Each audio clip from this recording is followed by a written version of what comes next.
Υπάρχει μια λέξη στη βίβλο σου που κανείς δεν μπορεί να μεταφράσει. Εμφανίζεται 71 φορές στο βιβλίο των Ψαλμών, 3 φορές στον προφήτη Αββακούμ, 74 φορές συνολικά σε 39 διαφορετικά κεφάλαια. Και όταν ανοίγεις τη βίβλο σου, σε οποιαδήποτε μετάφραση του κόσμου, αυτή η λέξη εμφανίζεται ακριβώς όπως είναι στο πρωτότυπο εβραϊκό, χωρίς να μεταφράζεται.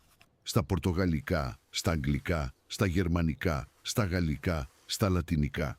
Πεταμένη εκεί, στη μέση του στίχου σαν να ήταν εισβολέας. Οι αρχαίοι μεταφραστές δεν τη μετέφρασαν. Οι μεσαιωνικοί μεταφραστές δεν τη μετέφρασαν. Οι σύγχρονοι μεταφραστές δεν τη μεταφράζουν. Η λέξη είναι σελά.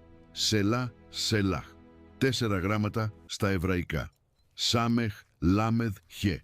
Και καμία απόλυτη βεβαιότητα για το τι σημαίνει αυτή η λέξη. Όχι επειδή το βιβλικό κείμενο είναι σκοτεινό. Το κείμενο είναι καθαρό.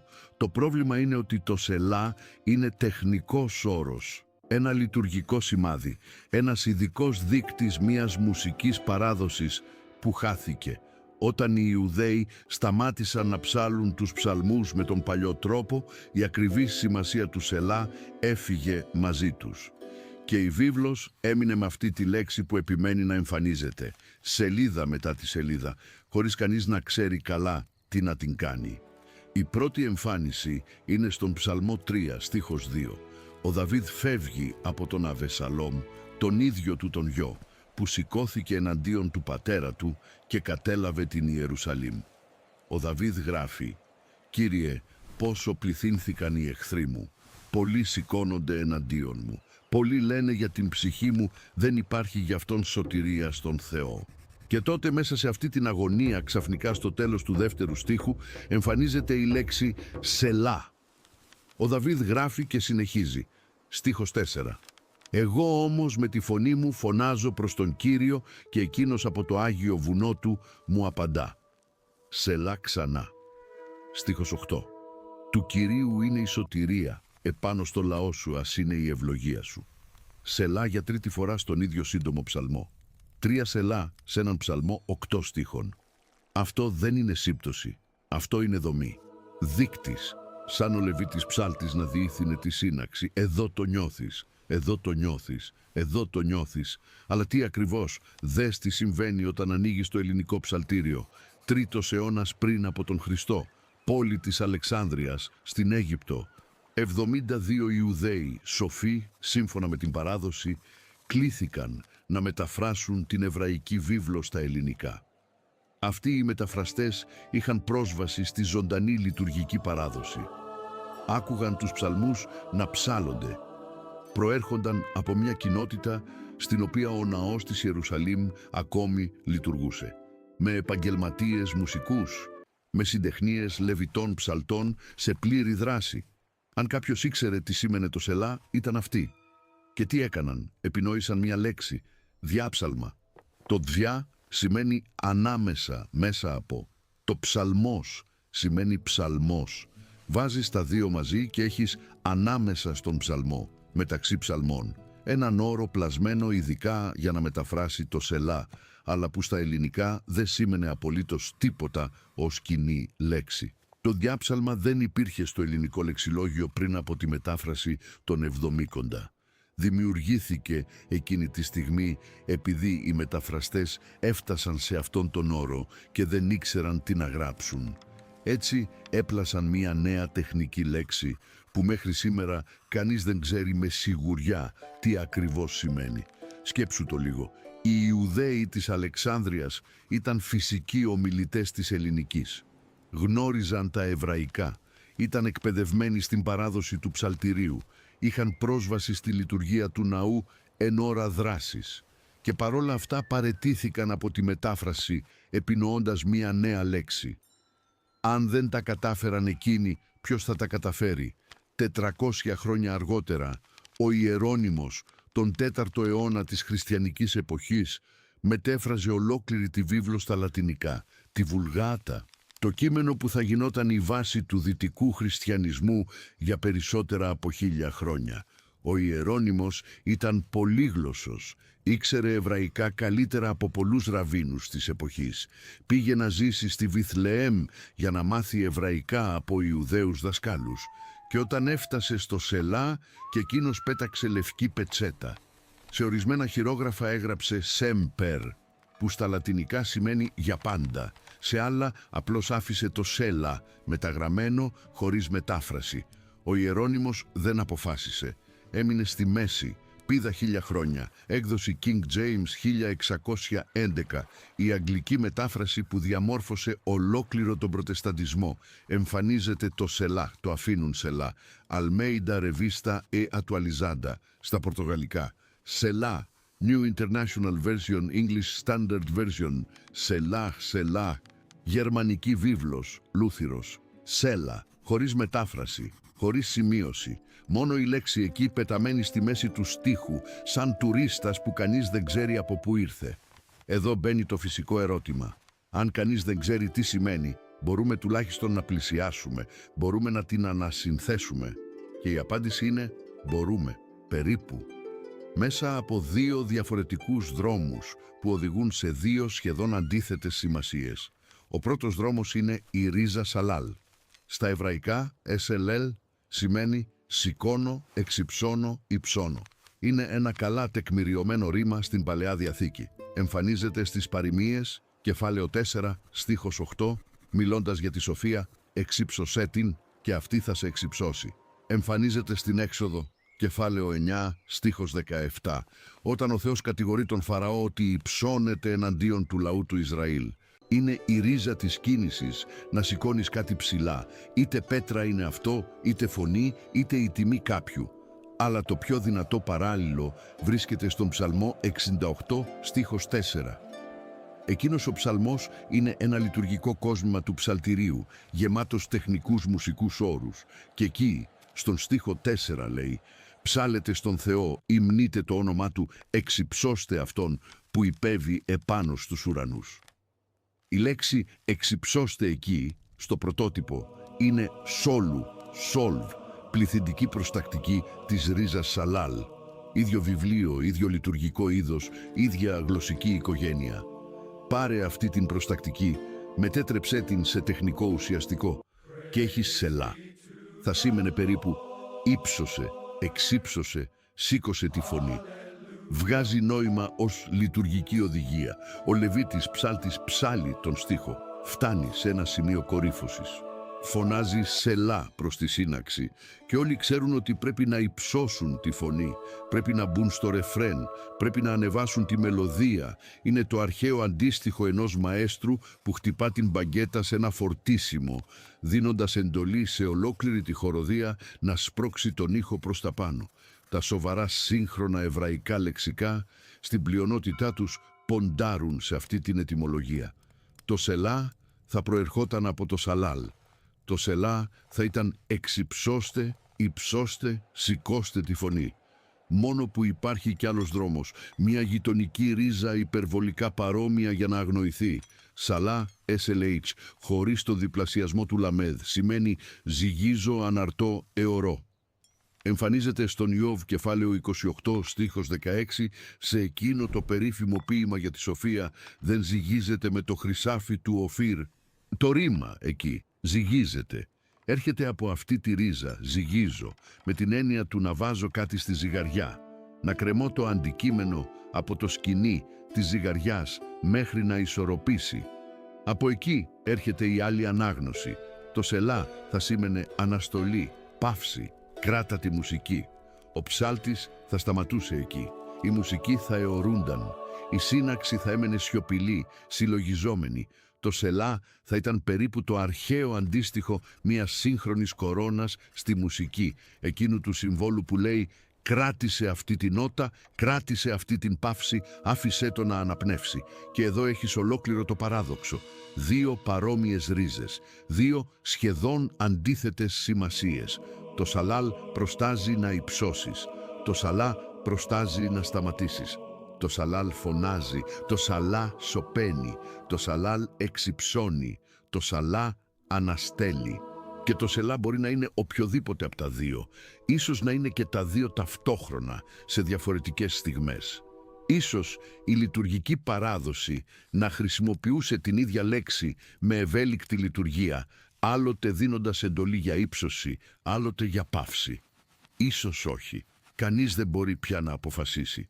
Όμως υπάρχει κάτι που περιπλέκει ακόμη περισσότερο το παζλ. Το σελά σχεδόν πάντα εμφανίζεται στο τέλος του στίχου. Σχεδόν. Και σε αυτό το σχεδόν, ο βιβλικός detective βρίσκει στοιχεία που αλλάζουν το παιχνίδι. Ψαλμός 55, στίχος 19. Ο Δαβίδ γράφει για τους εχθρούς. Ο Θεός από τους αρχαίους καιρούς θα ακούσει και θα τους ταπεινώσει. Σελά. Επειδή δεν υπάρχει σε αυτούς αλλαγή και δεν φοβούνται τον Θεό. Δες τη θέση του σελά. Δεν είναι στο τέλος. Είναι στη μέση του στίχου, κόβοντας τη φράση στα δύο. Μοιάζει με παγίδα αντιγραφέα, αλλά δεν είναι. Είναι εκεί. Είναι στα αρχαιότερα εβραϊκά χειρόγραφα. Ψαλμός 57, στίχος 3. Ο Δαβίδ λέει: «Ο Θεός θα στείλει από τον ουρανό το έλεος του και την αλήθεια του. Σελά». Και ο στίχος συνεχίζει: «Η ψυχή μου είναι ανάμεσα σε λιοντάρια». Το σελά κόβει τον στίχο στη μέση, μετά από το έλεος και αλήθεια, πριν από την εικόνα των λιονταριών. Δεν είναι τέλος σκέψης. Είναι διακοπή μέσα στη σκέψη. Σαν ο ψάλτης να είχε σταματήσει τη χοροδία στη μέση μιας ιδέας, να ζήτησε στοχασμό και ύστερα να άφησε τη χοροδία να ξαναρχίσει από την άλλη πλευρά της φράσης. Και η περίπτωση γίνεται ακόμη πιο ενδιαφέρουσα όταν βγαίνεις από το ψαλτήριο και πηγαίνεις στον Αβακούμ. Επειδή το σελά εμφανίζεται μόνο σε ένα άλλο βιβλίο ολόκληρης της βίβλου και αυτό το βιβλίο είναι ο προφήτης Αβακούμ και εμφανίζεται 3 φορές, όλες στο κεφάλαιο 3. Αβακούμ 3, στίχος 3. Ο Θεός ήρθε από τη Θεμάν και ο Άγιος από το όρος Φαράν, σελά. Στίχος 9. Σχίζεις τη γη με ποταμούς, σελά. Στίχος 13. Βγήκες για να σώσεις το λαό σου, ναι, για τη σωτηρία του χρησμένου σου, σελά.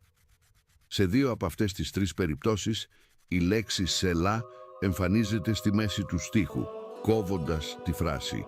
Και εδώ αρχίζεις να καταλαβαίνεις ότι το σελά δεν είναι απλώς παύση στο τέλος ενός τμήματος. Είναι ένας εξελιγμένος δομικός δείκτης που μπορεί να μπει σε οποιοδήποτε σημείο της φράσης όπου το λειτουργικό ρυθμικό σχήμα το ζητά. Αλλά γιατί ο Αβακούμ? Γιατί έχει ένας προφήτης το σελά στο βιβλίο του. Ενώ οι υπόλοιποι προφήτες, ο Ισαΐας, ο Ιερεμίας, ο Ιεζεκιήλ, ο Δανιήλ, οι 12 μικροί προφήτες, κανένας δεν το έχει. Η απάντηση βρίσκεται μέσα στο ίδιο το βιβλίο. Το Αβακούμ, κεφάλαιο 3, αρχίζει έτσι. Προσευχή του προφήτη Αβακούμ σύμφωνα με τα Σιγιονόθ.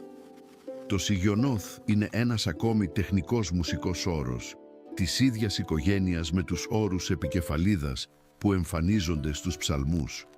Και το κεφάλαιο τελειώνει με τη σημείωση «στον άρχη μουσικό με έγχορδα όργανα». Μουσική επικεφαλίδα στην αρχή, μουσική υπογραφή στο τέλος. Ολόκληρο προφητικό κεφάλαιο πλαισιωμένο σαν λειτουργικό κομμάτι. Το Αβακούμ 3 δεν είναι παράρτημα, δεν είναι μεμονωμένο ποίημα. Είναι ένας ψαλμός ενσωματωμένος μέσα στο προφητικό βιβλίο, συντεθειμένος για λειτουργική χρήση στον ναό. Γι' αυτό φέρει σελά. Γι' αυτό το κεφάλαιο 3 είναι τόσο διαφορετικό από το υπόλοιπο βιβλίο, που είναι προφητικός διάλογος ανάμεσα στον Αβακούμ και στον Θεό για τη δικαιοσύνη και τη βία. Το κεφάλαιο 3 αλλάζει είδος, γίνεται ύμνος, γίνεται χοροδιακό άσμα, γίνεται κάτι που οι Λεβίτες θα έψαλαν στο αγιαστήριο με έγχορδα όργανα, με δομικές παύσεις σημειωμένες από τα σελά, ακριβώς όπως στους ψαλμούς. Και εδώ το παζλ αρχίζει να γίνεται παράθυρο. Το σελά δεν είναι απλώς μία χαμένη λέξη. Είναι υπογραφή. Όπου κι αν εμφανίζεται, λέει αυτό το κείμενο δεν είναι μόνο για να διαβαστεί, είναι για να ψαλεί, είναι για να εκτελεστεί, είναι για να βιωθεί συλλογικά. Ο Ψαλμός 3 έχει σελά. Το Αβακούμ 3 έχει σελά. Αλλά το βιβλίο των παροιμιών δεν έχει. Το βιβλίο του εκκλησιαστή δεν έχει, το άσμα ασμάτων δεν έχει, τα ποιητικά βιβλία της βίβλου που δεν ψάλλονταν στο ναό, απλώς δεν φέρουν αυτή τη λέξη. Το σελά είναι το λειτουργικό DNA του ψαλτηρίου και εμφανίζεται όταν το κείμενο πάβει να είναι μόνο λογοτεχνία και γίνεται συλλογικό ηχητικό γεγονός. Γι' αυτό η μετάφραση των Εβδομήκοντα δεν μπόρεσε να το μεταφράσει. Διάψαλμα. Επινόησαν τη λέξη. Γι' αυτό ο Ιερώνυμος παραιτήθηκε. Σέμπερ ή σελά το ίδιο έκανε. Γι' αυτό οι σύγχρονες βίβλοι σε οποιαδήποτε γλώσσα αφήνουν το σελά εκεί, μεταγραμμένο, χωρίς μετάφραση. Επειδή η λέξη κουβαλά μέσα της μία ολόκληρη μουσική εκτέλεση που χάθηκε και την εκτέλεση δεν τη μεταφράζεις, την ανασυνθέτεις ή αποδέχεσαι ότι χάθηκε. Το φυσικό ερώτημα τώρα είναι, από τους δύο ετυμολογικούς δρόμους, ποιος είναι ο σωστός? Το σελά προήλθε από το σαλάλ, με την έννοια «εξυψώστε, σηκώστε τη φωνή». Ή προήλθε από το σαλά, με την έννοια «αναστήλετε, κρατήστε τη μουσική». Και εδώ αλλάζει η πορεία του παζλ. Επειδή οι μεσαιωνικοί Ιουδαίοι είχαν μία απάντηση, οι πατέρες της αρχαίας εκκλησίας είχαν άλλη απάντηση. Και αυτές οι δύο παραδόσεις, χωρισμένες από 1500 χρόνια ανάγνωσης, θα βάλουν το ίδιο σελά σε δύο εντελώς διαφορετικά θεολογικά σύμπαντα. Η μία παράδοση λέει το σελά σημαίνει για πάντα, η άλλη λέει το σελά σημαίνει παύση, σκέψου το. Και η λεπτομέρεια είναι ότι και οι δύο κοιτάζουν τον ίδιο ψαλμό, τον ίδιο στίχο, την ίδια λέξη. Και εδώ αξίζει να χωρίσουμε προσεκτικά τις δύο παραδόσεις. Επειδή η καθεμία λέει κάτι αληθινό και μαζί δείχνουν το μέγεθος του προβλήματος. Ξεκίνα από τους μεσαιωνικούς Ιουδαίους. Είχαν στα χέρια τους τα Ταργούμ, εκείνες τις αραμαϊκές μεταφράσεις της εβραϊκής βίβλου, φτιαγμένες ανάμεσα στον 1ο και τον 5ο αιώνα της χριστιανικής εποχής. Όταν το Ταργούμ των ψαλμών έφτανε στο σελά, το μετέφραζε με μια αραμαϊκή φόρμουλα που σημαίνει για πάντα σε όλη την αιωνιότητα, «Λεολάμ ουλεαλμέ αλμάγια», για τον αιώνα και για τον αιώνα των αιώνων. Οι αραμαϊκοί μεταφραστές είδαν στο σελά μια λέξη σφραγίδας, σαν ένα ενισχυμένο αμήν, σαν την τελεία μιας δήλωσης που σφράγιζε το στίχο με το σημάδι της αιωνιότητας. Ο Ρασί, ο μεγαλύτερος μεσαιωνικός Ιουδαίος σχολιαστής, τον 11ο αιώνα στη Γαλλία ακολούθησε αυτή την ανάγνωση. Για τον Ρασί το σελά σήμαινε για πάντα χωρίς τέλος. Ο Αβραάμ Ιμπν Έζρα τον 12ο αιώνα στην Ισπανία το ρύθμισε λίγο διαφορετικά. Γι' αυτόν το σελά ήταν λέξη επιβεβαίωσης, σαν να λες βεβαίως αληθινά. Αλλά η μεσαιωνική Ιουδαϊκή συνένεση παρέμεινε προς αυτή την κατεύθυνση. Το σελά είναι σημάδι μονιμότητας. Ο ψαλμοδός λέει μια αλήθεια και η λέξη σελά σφραγίζει αυτή την αλήθεια στο αιώνιο. Οι πατέρες της αρχαίας εκκλησίας πήγαν προς την αντίθετη πλευρά. Επηρεασμένοι από τη μετάφραση των Εβδομήκοντα και από το διάψαλμα, κατάλαβαν το σελά ως μουσική διακοπή.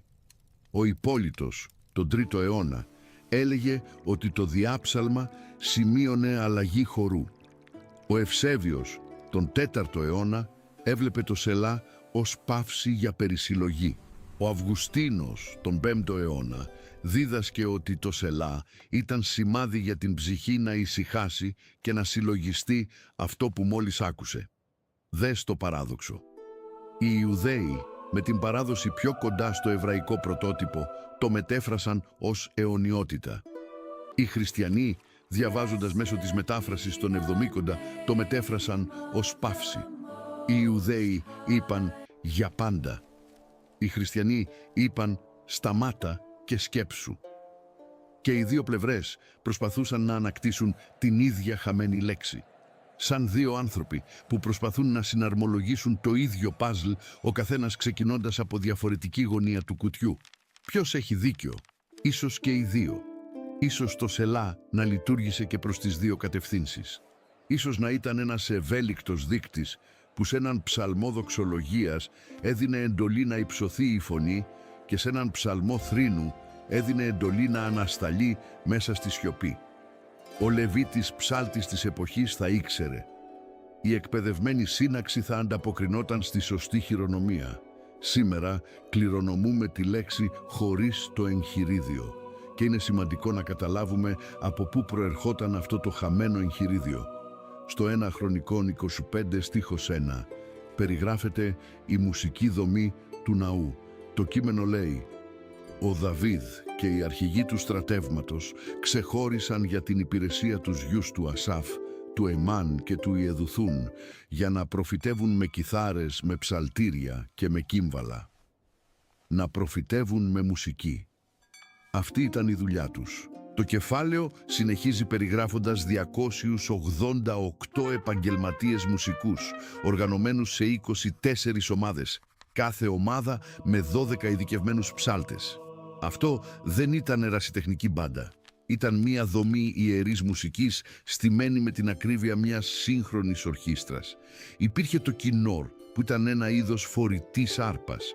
Υπήρχε το νέβελ, μια μεγαλύτερη λύρα με πιο χοντρές χορδές. Υπήρχαν τα μετσιλτάιμ, τα κύμβαλα. Υπήρχε το σοφάρ για συγκεκριμένες στιγμές. Υπήρχε η χατσοτσερά, η ασημένια σάλπιγγα που τη φυσούσαν οι ιερείς. Κάθε ψαλμός είχε τον τόνο του. Κάθε επικεφαλίδα έφερνε τεχνικές ενδείξεις που σήμερα τις διαβάζουμε σαν να ήταν παράξενες αφιερώσεις. Πολλοί ψαλμοί αρχίζουν έτσι: στον αρχιμουσικό επάνω στα κρίνα, ή επάνω στην άφωνη περιστερά των μακρινών τόπων, ή σύμφωνα με τη Γίτιθ.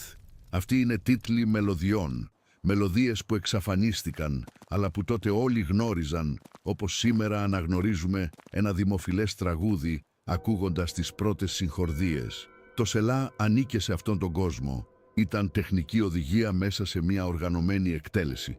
Και όταν αυτός ο κόσμος κατέρευσε, το Σελά έμεινε κρεμασμένο στο κείμενο, χωρίς το ηχητικό σύμπαν που το στήριζε.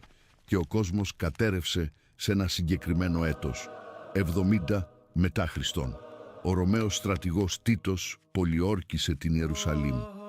Μετά από μήνες πολιορκίας, τα τείχη έπεσαν. Ο δεύτερος ναός πυρπολήθηκε και ισοπεδώθηκε. Οι αρχαίες αφηγήσεις περιγράφουν το πλακόστρωτο καλυμμένο με αίμα. Οι Λεβίτες μουσικοί διασκορπίστηκαν, σκοτώθηκαν, υποδουλώθηκαν, μεταφέρθηκαν ως τρόπαια στη Ρώμη. Οι 24 ομάδες έπαψαν να λειτουργούν. Οι άρπες σταμάτησαν. Τα κύμβαλα σώπασαν. Η ζωντανή μουσική παράδοση που μεταδιδόταν από πατέρα σε γιο από τις ημέρες του Δαβίδ κόπηκε με μιας. Τι απέμεινε? Το κείμενο. Οι ψαλμοί συνέχισαν να προσεύχονται στις συναγωγές που ήταν σκορπισμένες στη Ρωμαϊκή Αυτοκρατορία.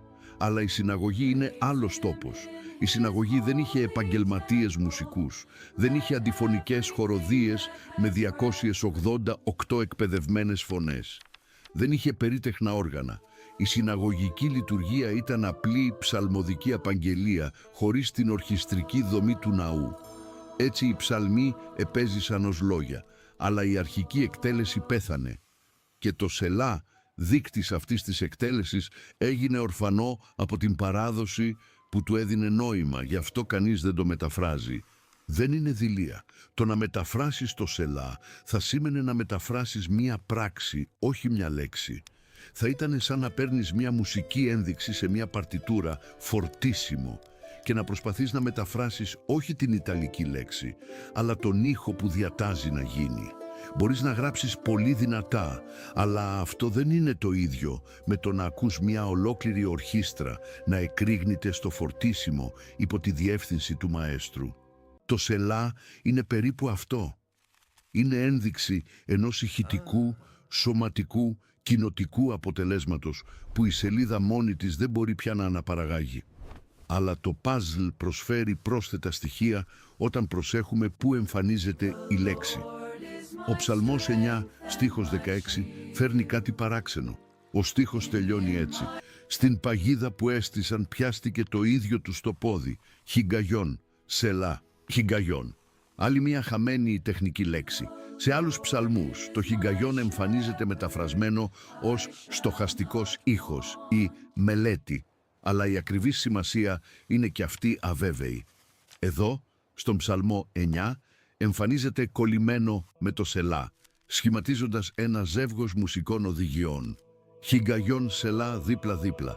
Δύο τεχνικοί δείκτες. Ο συνδυασμός υποδηλώνει κάτι σαν στοχαστικό ιντερλούδιο μετά η ύψωση.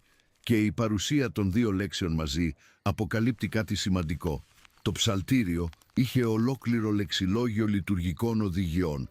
Το σελά ήταν μόνο η συχνότερη. Γι' αυτό επέζησε στη γενική συνείδηση των αναγνωστών. Οι άλλες τεχνικές λέξεις ξεχάστηκαν με λιγότερη αντίσταση. Άλλο ενδιαφέρον μοτίβο, ο Ψαλμός 46. Ο περίφημος «Ο Θεός είναι το καταφύγιό μας και η δύναμή μας, βοήθεια άμεση στις θλίψεις». 11 στίχοι, 3 σελά, στίχος 3, στίχος 7, στίχος 11. 3 συμμετρικά τμήματα. Κάθε σελά κλείνει μια στροφή και ανοίγει την επόμενη. Αν διαβάσουμε τον Ψαλμό 46 προσέχοντας τα σελά, αντιλαμβανόμαστε ότι είναι συντεθειμένος σε 3 ισορροπημένα μέρη και η λέξη είναι αυτό που σημειώνει τη διαίρεση. Δεν είναι χάος, είναι αρχιτεκτονική. Και δες τον Ψαλμό 88, μοναδικός. Μοναδικός επειδή είναι ο πιο σκοτεινός ψαλμός ολόκληρης της βίβλου. Δεν επιστρέφει στο φως. Τελειώνει έτσι. «Απομάκρυνες από εμένα φίλους και συντρόφους, η γνωστή μου είναι το σκοτάδι». Ο Ψαλμός 88 φέρνει σελά στο στίχο 7 και στο στίχο 10, αλλά ο Ψαλμός τελειώνει χωρίς λύση. Τελειώνει στο σκοτάδι και το σελά εκεί δεν εξυψώνει τίποτα. Σημειώνει το βάρος, κρατά το πένθος. Αυτό το σελά είναι διαφορετικό. Αναστέλει την αναπνοή της σύναξης μέσα σε μια προσευχή που δεν βρίσκει καμία ανακούφιση. Γι' αυτό το παράδοξο των δύο εβραϊκών ριζών μπορεί να είναι ψεύτικο παράδοξο. Το σαλάλ προστάζει να υψώσεις, το σαλά προστάζει να αναστείλεις. Αλλά ίσως η λέξη σελά μέσα στη λειτουργική πράξη του ναού έκανε και τα δύο, ανάλογα με το πλαίσιο. Στον Ψαλμό 3 εξύψωνε, στον Ψαλμό 88 κρατούσε. Και ο Λεβίτης που διεύθυνε τη χοροδία ήξερε να διαβάζει την κατάσταση, ήξερε πότε να σπρώξει τη μουσική προς τα πάνω, ήξερε πότε να την τραβήξει προς τα κάτω.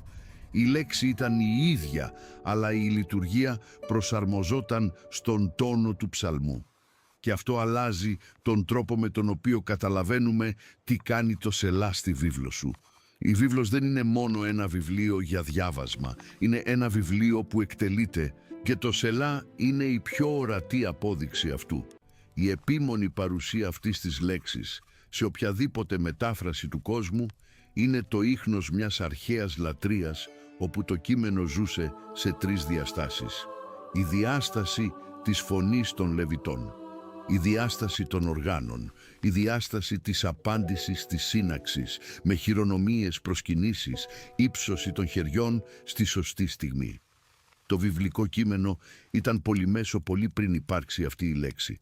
Όταν διαβάζουμε σήμερα έναν ψαλμό σιωπηλά, στον καναπέ, με έναν καφέ στο χέρι, βλέπουμε μόνο μία διάσταση, τη γραπτή διάσταση, τη διάσταση που διατηρήθηκε στα χειρόγραφα, αλλά η ηχητική διάσταση, η σωματική διάσταση, η συλλογική διάσταση, αυτή επιβιώνει μόνο σε θραύσματα. Και το σελά είναι το μεγαλύτερο από αυτά τα θραύσματα. Επέζησε επειδή ήταν συχνό. Επέζησε επειδή οι γραφείς επέμειναν να το αντιγράφουν.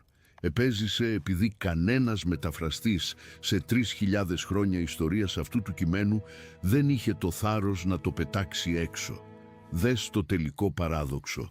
Το σελά είναι η πιο αμετάφραστη λέξη της βίβλου και ακριβώς επειδή δεν μεταφράζεται, λέει περισσότερα για τον αρχικό χαρακτήρα της γραφής. Αν το μεταφράσεις ως «εξυψώστε», χάνεις την ξενότητα. Αν το μεταφράσεις ως «παύση», χάνεις την ευελιξία. Αν το μεταφράσεις ως «για πάντα», χάνεις τη μουσική λειτουργία. Αλλά αν αφήσεις το σελά ανέγγιχτο, μεταγραμμένο στη μέση του στίχου, διατηρείς την υπενθύμηση ότι αυτό το κείμενο ήρθε από έναν τόπο όπου ο γραπτός λόγος δεν ήταν το μόνο πράγμα που είχε σημασία. Η φωνή είχε σημασία, η μουσική είχε σημασία, η σιωπή είχε σημασία, η απάντηση του σώματος της σύναξης είχε σημασία.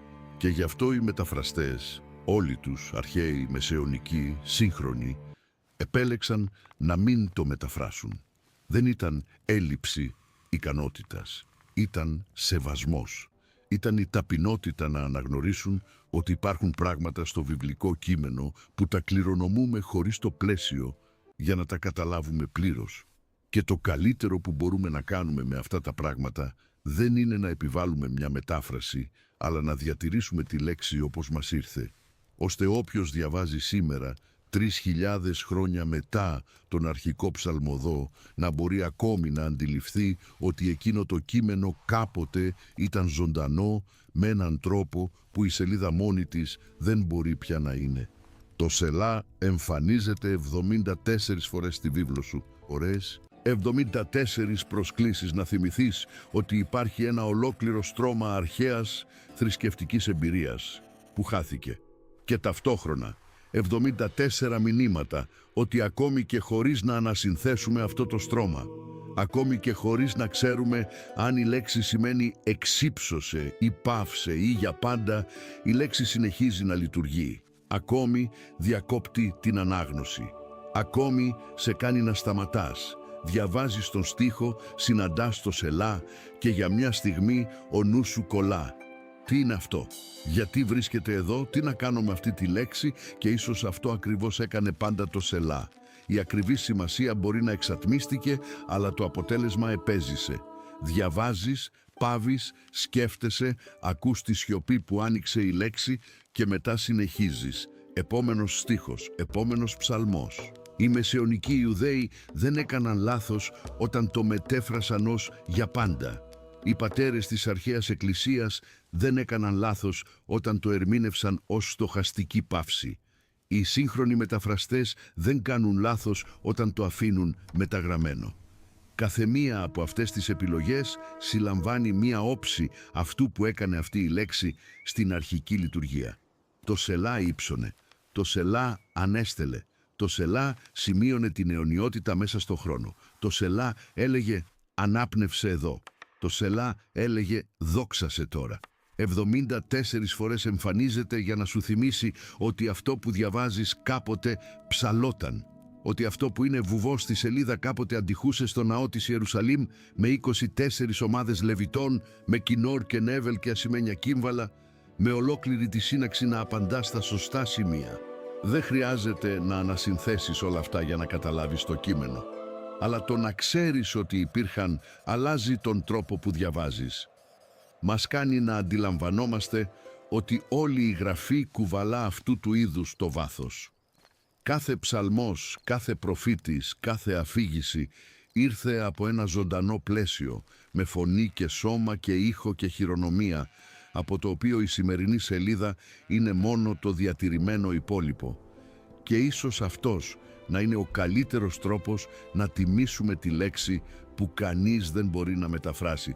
Μην επιβάλλεις ένα νόημα, μην επινοείς μια βεβαιότητα. Δέξου ότι το Σελά είναι μια μισάνοιχτη πόρτα προς έναν κόσμο που εξατμίστηκε. Κοίτα μέσα, δες ό,τι μπορείς να δεις. Αναγνώρισε αυτό που χάθηκε και συνέχισε την ανάγνωση. 74 σημεία σκορπισμένα στη Γραφή, όπου η μετάφραση παραιτείται και η σελίδα ομολογεί ότι υπάρχει εκεί κάτι που μόνη της δεν μπορεί να πει. Και αυτό, μακριά από το να είναι αδυναμία του κειμένου, είναι μία από τις πιο όμορφες δυνάμεις του. Η εντιμότητα να διατηρεί αυτό που δεν καταλαβαίνει. Το θάρρος να αφήνει μια λέξη ανέγκυχτη από σεβασμό προς αυτό που κάποτε ήταν. Αν αυτό το βίντεο σου έδειξε κάτι που δεν ήξερες ακόμη, μοιράσου το με κάποιον που θα ήθελε επίσης να το δει. Άφησε ένα like, κάνε εγγραφή στο κανάλι, αν δεν είσαι ήδη εγγεγραμμένος. Τα λέμε στο επόμενο βίντεο.